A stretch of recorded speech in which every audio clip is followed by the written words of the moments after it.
జై బోలో గణేష్ మహారాజ్కి జై అంటూ అందరూ కోలాహలంగా జన సముద్రంలో మనం కూడా ఇది వచ్చేసి మనకి నెక్లెస్ రోడ్ వైపు కాకుండా పీపుల్ ప్లాజా సైడ్ అరేంజ్ చేశారు గణపతులు వేయడానికి.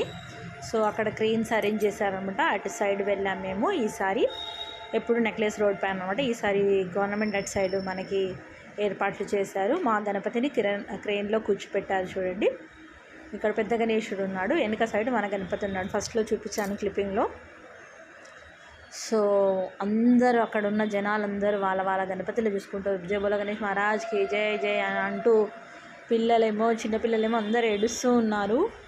చాలా బాధగా వాళ్ళు వీడ్కోలు చేశారు. గణపతిని గంగమ్మ ఒడిలోకి పంపించారు. అందరూ వాళ్ళ చూడండి పైన అన్ని పెద్దవి చిన్నవి అన్నీ పెట్టి క్రేన్లో తీసుకొని అక్కడ 4 మనుషులు పట్టుకొని ఉన్నారు. వాళ్ళు వెళ్ళి లోపల విసర్జన చేశారు గణపతిని.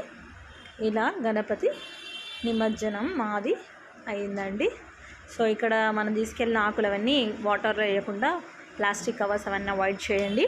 అవన్నీ చెత్త బుట్ట పెట్టారు, అక్కడ పెద్దవి పెట్టారు, అందులో వేసేయండి. ఇంకోటి మున్సిపాలిటీ వాళ్ళు అంటే క్లీన్ చేసేవాళ్ళు పోలీసులకి హ్యాట్స్ ఆఫ్ అండి. చాలా బాగా సవ్యంగా చేశారు.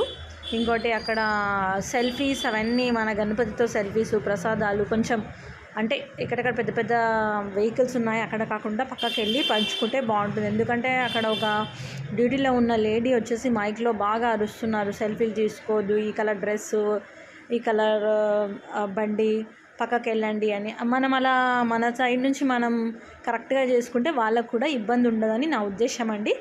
సో మీరు కనుక నిమజ్జనానికి వెళ్ళినప్పుడు కొంచెం మా గణేశుడు నిమజ్జనం చేశారు చూడండి.